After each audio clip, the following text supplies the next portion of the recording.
નમસ્કાર દર્શક મિત્રો, હું છું એન્કર અર્પિતા પટેલ। દેશભરના તાજા અને સચોટ સમાચાર આપણી ભાષામાં જોવા માટે A1 અભિપ્રાય ન્યૂઝમાં આપનું હાર્દિક સ્વાગત છે।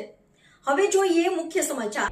સરસિયા ખાતે સ્વ હીરાબાપા શેલડિયા તેમજ શેલડિયા પરિવાર દ્વારા પાણીઢોળ પ્રસંગે રક્તદાન કેમ્પનું આયોજન કરવામાં આવ્યું હતું। સાથે જ વૃક્ષદાન તેમજ સરસિયા કુમાર શાળા તેમજ કન્યા શાળા ખાતે અભ્યાસ કરતા વિદ્યાર્થી અને વિદ્યાર્થીનીઓ માટે પુસ્તકોના પરબનું પણ આયોજન જીતુભાઈ શેલડિયા દ્વારા કરવામાં આવ્યું છે। આમ જોઈએ તો સ્વરાણીમાં પોતાના જીવનમાં 90 વર્ષની આસપાસ સરસ મજાનું જીવન જીવી ગયેલા છે, ત્યારે આજરોજ રાખવામાં આવેલા રક્તદાન કેમ્પમાં પણ 90 જેટલા દાતાઓએ પોતાના રક્તનું દાન કરેલું છે, જેનાથી આવનારા દિવસોમાં અકસ્માત ઇજાગ્રસ્ત મામૂલી જિંદગીઓ સાથે જ જેઓને ઇમરજન્સી લોહીની જરૂર પડે છે તેવા દર્દીઓને લોહી પૂરું પાડીને જીવનદાન આપવામાં આવશે।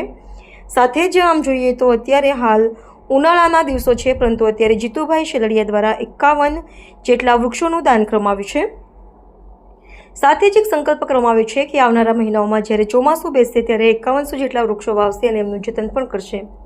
સાથે જ અમારા સરસિયા ગામના બાળકો જેવા કન્યા શાળા તેમજ કુમાર શાળામાં અભ્યાસ કરે છે તેમના માટે મહાપુરુષોના જીવન ચરિત્ર વિશેના પુસ્તકોનું એક પરબ બનાવવામાં આવેલું છે, જ્યાંથી વિદ્યાર્થીઓ પુસ્તકો પોતાના ઘરે લઈ જઈને વાંચન કરી શકશે।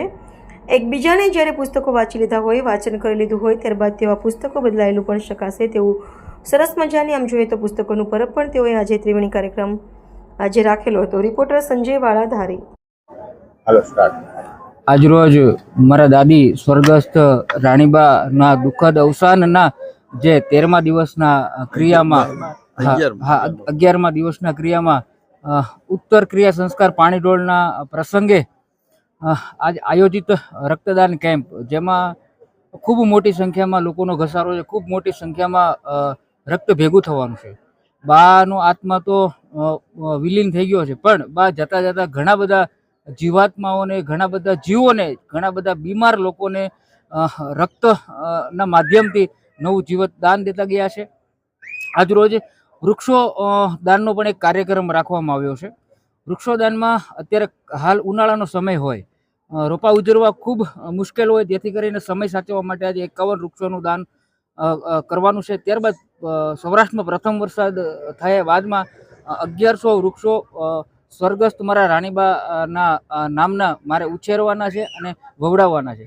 ગઈકાલે અહીંયા અમારી બંને સ્કૂલો, પ્રાથમિક શાળા, કન્યા શાળા અને કુમાર શાળા, બંને સ્કૂલોમાં બાળકોના સારા ઘડતર માટે, સારા જીવન માટે, સારા વિચારો માટે એક પુસ્તકોનું પણ દાન કરવામાં આવ્યું છે। ગ્રામ્ય લેવલે રક્તદાન અને આવી બાબતોની અવેરનેસ ખૂબ ઓછી હોય, તો અમે આ પ્રસંગથી એક ખૂબ લોકોમાં જાગૃતિનો એક પ્રયાસ થાય એ આશયથી અમે આજે આ બધું આયોજન કરવામાં આવ્યું છે। આવા અનેક સામાજિક કાર્યો આપ કરો છો, તો આની પ્રેરણા આપને ક્યાંથી ને કેવી રીતના થઈ છે? ખાસ કરીને પુસ્તક દાન માટે તો અમારા ત્યાં ઘણા ગ્રુપોમાં અમે કરતા હોઈએ છીએ। રક્તદાન માટે ખાસ તમને કહું તો રક્તદાન માટે અમરેલી સિવિલમાં કે અમરેલીની કોઈ પણ હોસ્પિટલમાં અમારે સરસિયા ગામના સગા સંબંધીઓ, સરસિયા ગામના કોઈ વ્યક્તિઓ અને સરસિયા ગામના ખેડૂતોના જે સામાન્ય ભાગ્યાઓ જ્યારે દાખલ હોય છે, ડિલિવરી કેસ હોય અથવા એક્સિડન્ટ કેસ હોય, ત્યારે અમારી પાસે સુરત ભલામણ આવતી હોય છે કે અમારે બ્લડની ખૂબ જરૂર છે। ત્યારે અમે ભલામણ કરીને ત્યાંથી એને લોહી પૂરું તો પાડતા હોય, પણ આપણે આપેલું હોય તો વારંવાર આપણે અપાવી શકીએ। એટલે ખાસ કરીને અમારે આજે મારા મિત્રો બધાને સાથે ચર્ચા કરીને, સગા સંબંધીઓ, કાકા કાકી સાથે ચર્ચા કરીને અમે એક આખું આયોજન કર્યું છે।